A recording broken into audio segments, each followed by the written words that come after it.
reflect from the start of the season to now? There are a lot of things where you reflect on, because a lot of games have been played in different fashion.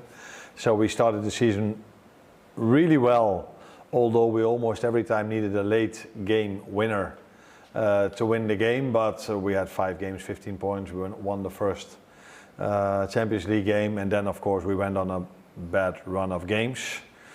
Mainly in terms of results, I don't think the way we played was so much different than the 6 or 7 games we've won. But the results were definitely different. If you look at the game against City, their biggest chance of the game was a penalty. If you give a penalty for that, then we would have had a few more penalties this season as well. So we didn't give away that many chances at all. The first goal was a header. Not too sure if Haaland knew that he was heading it. And the second one was a deflection in extra time of a set piece. So the game was maybe more equal than the score line showed. And of course we made a clear call that should have been given, and it wasn't, so that influences the game a lot as well. But for me, all the games we've played, we were, the ones we won, it wasn't as obvious that we would win that game because margins were small. And the ones we've lost, including the City game for me, but probably no one is agreeing with me, the margins were smaller than the result looked like. And you go again this weekend back at home. Nottingham Forest, we know what they did at Anfield last season. 2 managers since Nuno Espirito Santo. Are they going to be a different proposition now? Sean Dyche has had a couple of games there. You cannot always compare managers 100% with each other. You can compare them with each other, but they're not 100% similar. But I think Nuno, his playing style comes closer to Sean Dyche's playing style than Ange Postecoglou, his playing style comes close to Sean Dyche. So they are under Sean Dyche more direct, as they were under Nuno. I think we will face a similar team, a similar type of play, not 100%, but quite similar as we faced with Forest the last season. And is this finally an opportunity to win again at home and get a bit of momentum and consistency and to almost reset after, like I say, there's no more breaks now till March? No. I think the downside of us losing too many games now is that every time we lose one, it immediately comes with a lot of criticism, because then people are looking at the league table or looking at this in a way like, oh, we didn't expect that. And that is, especially the losses that I found the hardest were Brentford away and United at home, because these were probably 2 games. United at home, we deserve much more than a loss, in my opinion. And Brentford away is a game where you're expecting more than losing the way we did. The other ones, Palace away, it's a difficult one for everyone, especially if you play there after 2 days of rest, and they had 1 week to prepare. Very good teams. We struggled with them a lot in the last 4 or 5 we played them. Chelsea away, always a very difficult one. City away, always a very difficult one. Interesting from Arne Slot there, Dean. And he talks about the fact that, you know, because of how far they kind of are down the Premier League table at the moment, they're kind of like, if they have a defeat, everyone kind of thinks they're, you know, in crisis mode. Do you agree with that? Yes, but it is Liverpool Football Club, and they are the champions, so every game is like that, every defeat feels like that and will be ultra analysed. I think it's interesting, obviously, given a bit of time and reflection, he's really played down that Manchester City result, whereas actually I thought for long periods Manchester City schooled them. They were outplaying them convincingly, and when you watch that game, I thought there was quite a big gulf between the 2 teams at this moment in time. And then you look at the league table and you look at the fact they haven't had 1 draw, which feels chaotic in itself, that they haven't been able to at least get a point out of certain games. And there's a lot still going on, though, in terms of after the summer. You have to look and say, well, the attack hasn't quite worked yet, and there's been big changes in that. The fullbacks haven't worked yet. He's reverted back to last season's fullbacks, because that hasn't quite worked yet. So there's a lot of eyes on the centre-back positions, but I think as a team, nothing's quite worked yet, and they got away with it at the start of the season. Yeah, it's interesting. He talks about that, the start of the season, and I think he's very honest, isn't he, saying that we were winning games, but not perhaps convincingly. And now they're winning games occasionally, but again, it's still not kind of like they're losing games, and they're not winning games against Manchester City. And that, like you say, was a really big defeat, wasn't it? Even though he says, actually, they were unlucky. You disagree with that, I guess? Yeah, I mean, I think they're giving away too many chances to the opposition for the champions and the players that they've got. The opposition are finding it too easy to get attempts on their goal, and that's been a big issue. To only have +1 goal difference for a team like Liverpool with all the talent that they have, that isn't good enough right now. It just isn't. And it's not just one part of the team, I think, that's an issue. The attack's clearly not working as it should be, and so is the defence. So that's the big job that he's got. Is it's not just looking at one aspect and going, well, he's just got to work on that and it'll all click together. It feels like there's such a lot for him to do when there's this amount of pressure, and you can see that he's been able to calm, and he looks very measured in that interview. But he will be feeling the pressures, of course. They made so many changes, didn't they, in the summer? And obviously they had the devastating news to contend with in terms of Diogo Jota as well. But those changes, were there too many almost? You know, the Wiertz, the Isak, the Ekitike. Has that caused Arne Slot more of a problem, do you think, than actually ease some of his problems up front? I think it's always difficult to integrate everybody when you make that many changes, and especially changes that you want to thrust them players into the first team. That they're buying those players, and the price tags on them are to go into your first team and start the big games and perform in the big games. Hasn't quite happened for whatever reason. These aren't bad players. These are unbelievable players that, given time, I'm sure, will show exactly what they're about. They just might be too far adrift at that point in the performances that they've had. And the fullback areas have been another part of the team that hasn't worked. You know, to have to go back to Robertson and Bradley so quickly, I think is showing that hasn't quite worked yet. It's really exposed your centre-backs. And you're absolutely right. I think we're quite quick to forget what's happened as a club with Diogo Jota in the summer, for those players to mentally be right, for the pressures that come with the big games and the big moments, I think is always going to be difficult. I think it's very interesting to hear from Robertson earlier this week, you know, in that immense moment for Scotland, but actually referring back to who he couldn't stop thinking about all day in terms of that game. I think, like you say, it's something that it is being spoken about, but and Arne Slot certainly has said we won't use it as an excuse, but there's a different feel to that dressing room right now. Yeah, there has to be. I think, you know, they're human beings, and that was their teammate and very good friend. And you know, Robertson, it takes something like the interview from Robertson to kind of jolt everyone's memory that, you know, this club and these players and supporters are still having to deal with that, and grief comes at different stages for everybody. So, and of course, football moves on very, very quickly, and so the pressures of winning games is still going to be there, despite what's going on behind the scenes, and we never quite know what it's like at individual training grounds. And right now they are under pressure, and it's his job to try and quash that. And I thought the interview was very clever from him, very calm. And he knows that it could turn around very, very quickly. It's just difficult then when your players are away on international duty to be able to work with the players. Interesting, they've got Nottingham Forest this weekend as well. I mean, Arne Slot talks about them and says that they'll be tough to beat as well. He knows that they'll be difficult to break down. It's unthinkable that they would lose to them, isn't it? The champions would lose to Nottingham Forest at home on a Saturday afternoon. I think the fact that they did last season is in everybody's mind. Obviously, it's a very different Nottingham Forest team this season, and Liverpool at home, I don't have any worries about. You know, their record is absolutely terrific, and it's been those away games and the physicality of some of those away games is where they've really struggled. I wouldn't see this as a struggle.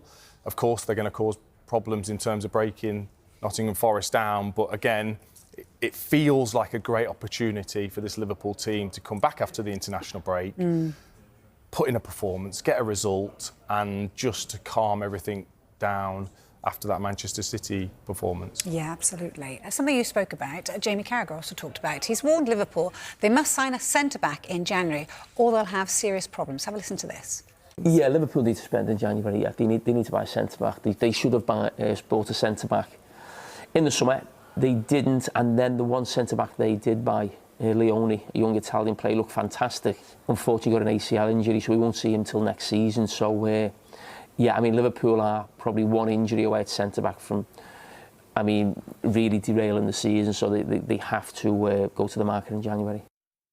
I mean, it kind of feels a little bit like he's talking about one player in particular, Mark Gay. Obviously, they wanted him in the summer. They didn't get him. Do you feel he would be the right fit still? And do you think they possibly could get him? Well, I think he's certainly an option with his position at Palace. And it feels like a big mistake. It was such an obvious signing, such a quality player, certainly one of the best in the Premier League and for England. And I think he really would have added to their starting 11. So it feels like a real missed opportunity for them.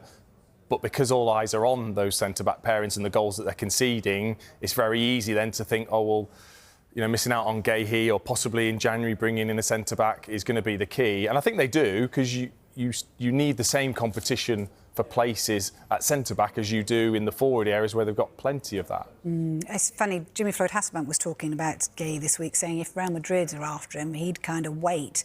Do you think he's put himself so much in the shop window that actually it might not just be Liverpool that want him in January? It could be other clubs that are saying, hang on a minute, we might want you when you come on a free in the summer. I wouldn't know why any team in world football wouldn't look at Mark Gahey and see him as an attractive proposition to have in their team. I think he's that good. And he's only going to get better as well. I think there's still improvement in him, and he's maturing as a leader and as a player.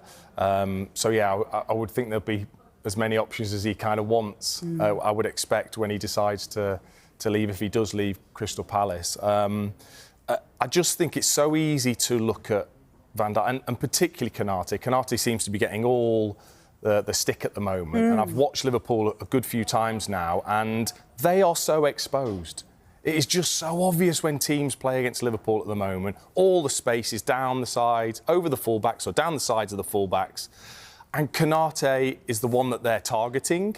You know, he's a younger player, he's less experienced, and they're targeting him in that area. And he's been dragged out of position. The same for Van Dijk, who deals with it a little bit better.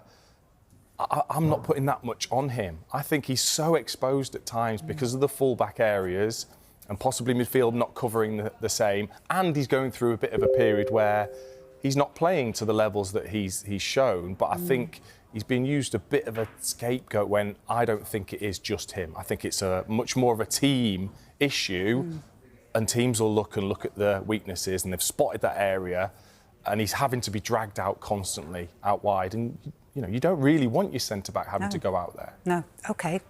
Good thoughts there from Dean. Let's get more from Dave, who's got more on Liverpool centre-backs. Yeah, Liverpool were the biggest summer spenders in the transfer window, but they are, as we've been hearing, still looking for reinforcements at centre-back. And since the summer of 2020, it's really been an area of the pitch that Liverpool haven't invested in as heavily as others. Of the so-called Big Six sides, Liverpool have bought the fewest centre-backs on permanent deals and have spent actually the least amount of money on getting those transfers done. One of those three players, as we've been talking about there, Ibrahima Konate, in this time frame, by the way, since 2020, Manchester City have signed 7 players that play centre-back at a cost of more than £260 million.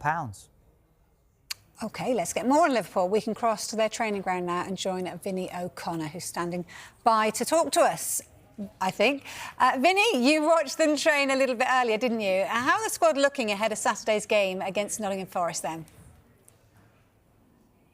It is better news, Vicky, and we kind of expected it as well, because before the international break, Arne Slot was saying that he did expect Alisson to be fit and ready to face Nottingham Forest, and that seemed to be the case at training today. In fact, one of the first out among the goalkeepers was Alisson, made his way over to the specialised goalkeeper training area as well with the rest of the goalkeeping unit, and took a full part in training as well. Remember, he hasn't played since picking up that hamstring injury against Galatasaray. Liverpool have only kept 2 clean sheets in the 8 games that he's missed so far. Of course, there was only 2 clean sheets that Alisson has kept so far this season in the 8 games that he's played since the Community Shield as well. In fact, it's 9 games that he kept those 2 clean sheets in, if you do include the Community Shield. But it seems that he's back and ready to take his place in that Liverpool starting lineup. The expectation is that he could go straight back in against Nottingham Forest as well, albeit Mamardashvili has done pretty well in that Liverpool goal. And there's further positive news as well. Look, we knew that Jeremy Frimpong wasn't going to be back among the group because, again, Arne Slot said before the international break that he wasn't going to be ready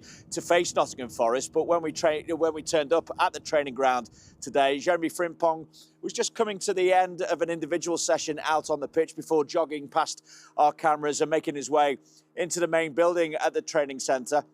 Of course, he hasn't played since picking up the hamstring injury against Eintracht Frankfurt. It's the second hamstring injury that he's had this season. He missed a couple of games after the opener against Bournemouth, of course, where he picked up that initial hamstring injury. He missed the games against Arsenal and against Newcastle before being back in the squad for Burnley. This has kept him out that little bit longer, but it seems that his rehab is going well. He seemed in pretty good spirits when he jogged past us today and had a quick hello with us as well. So I think the hope will be that he's not too far away. But again, it's just building up his fitness before he can return to the main group. And on top of that, of course, Isak. We obviously expected Alexander Isak to be among that main group at training today. He was on the bench, an unused substitute in that 3-0 defeat to Manchester City before the international break, and he did play half an hour or so for Sweden in that defeat to Switzerland during the international break. Still just 1 goal, of course, for Liverpool since that move from Newcastle, that coming in the AFL Cup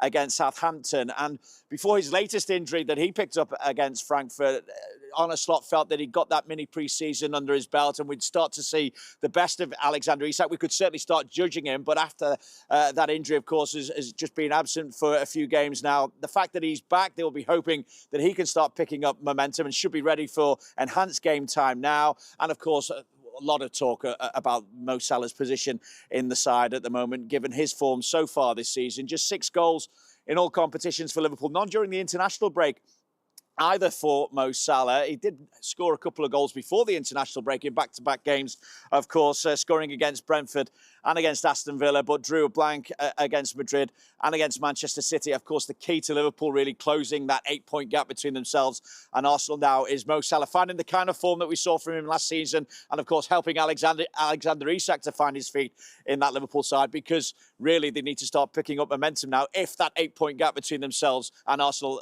doesn't prove to be insurmountable. Yeah, they certainly do need to pick up some points. OK, thank you very much indeed. Liverpool's season is unraveling in ways that now look systematic rather than accidental. The 3-0 loss to Manchester City underlined recurring faults: shaky transitional defending, a lack of midfield control, and an attack that too often flounders without a coherent plan. City dominated territory and tempo, scoring through Haaland, Nico Gonzalez, and Jeremy Doku's solo finish, a result that exposed the gap between Pep Guardiola's machine and Arne Slot's still maturing project. Injury disruption has amplified these tactical frailties. Slot has repeatedly had to reshuffle a defense and midfield missing key personnel. The club confirmed Alisson, Jeremy Frimpong, and Alexander Isak were unavailable across recent fixtures, forcing reliance on rotating options and limiting continuity. Those absences matter because Liverpool's system depends on a settled spine to press, recover, and transition effectively. The striking situation is particularly concerning. Alexander Isak's fitness has been intermittent since his big money move, and he remains short of full match sharpness, leaving the Reds lacking a consistent central outlet and finishing threat. Pundits and former players have noted Isak's missed preseason and limited minutes as a root cause behind Liverpool's bluntness in attack. Without a fit, in-form number 9, the team too often relies on moments from wide players rather than structured chance creation. Florian Wirtz, the club's marquee creative signing, has also struggled to settle. Analysts point to role ambiguity and the pressure of immediate expectation. At Leverkusen, he operated in a clearer attacking remit, but at Liverpool, he frequently finds himself tasked with defensive duties, positional rotations, and chemistry building with new teammates. The result? Wirtz's influence has been inconsistent, and the side's overall creativity blunted. Managers and pundits argue the club must either adapt the system to his strengths or give him a protected role to thrive. Tactically, the solutions are straightforward in theory but hard in practice. Slot needs to re-establish midfield compactness, stabilize fullback roles to stop wide overloads, and clarify attacking responsibilities so new signings like Wirtz and Isak can integrate without being sacrificed to short-term fixes. The calendar offers little mercy. A congested run of league and European fixtures means decisions must be made now. Liverpool have the resources and talent, but unless the coaching staff imposes urgent clarity, the season will be defined by incoherence rather than potential.